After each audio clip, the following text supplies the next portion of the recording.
ڤایرۆسی کۆرۆنا چییە؟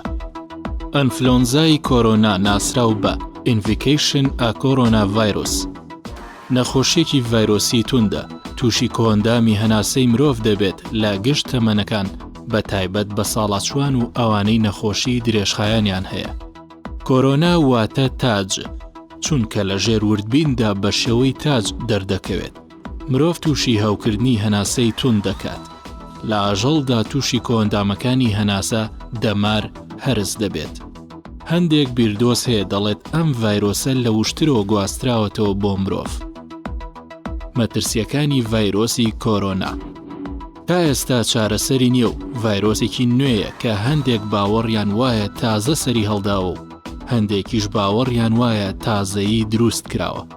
لە ڕەچەڵێکی سارس و ئەنفلۆنزای پەلەوەر و بەرازە و لە نیشانەکاندا وەک ئەوان مەترسیدارە. سیەکان تووشی هەوکردنێکی تون دەکات پاشان پەککەوتنی خێرای گورچیلەکان و مردنی مرۆڤەکە. چۆنیەتی بڵاوبوونەوەی ئەم ڤایرۆسە لە کەسێکی توش بووەوە دەگوازرێتەوە بۆ کەسێکی ساخ بە یەکێک لەم ڕێگەیانەوە: دەستی پیس، دەرهاویشتەی توش بوو، پریشک و لیک لە ڕێگەی پەردەپۆشە لینجیەکانی ژوورەوەی لوت و قورگ و سوورنجکەوە دێتە ناو لەش. نیشانەکانی توشبوون بە نەخۆشی کۆرۆنا: بەرزبوونەوەی تا، ژانەسەر، کۆکە، ئازاری ماسوولکەکان، هەوکردنی لوت و ئاوکردن، ئازاری قوڕگ، پژمین.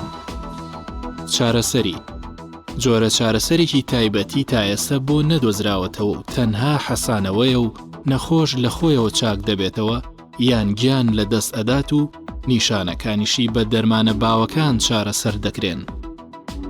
خۆپاراستن لە نەخۆشی کۆرۆنا: دوورکەوتنەوە لەو شوێنانی کە ئەم ڤایرۆسەی تێدا بڵاو بۆتەوە یان حاڵەتەکانی نەخۆشیەکەی تێدا تۆمار کراون.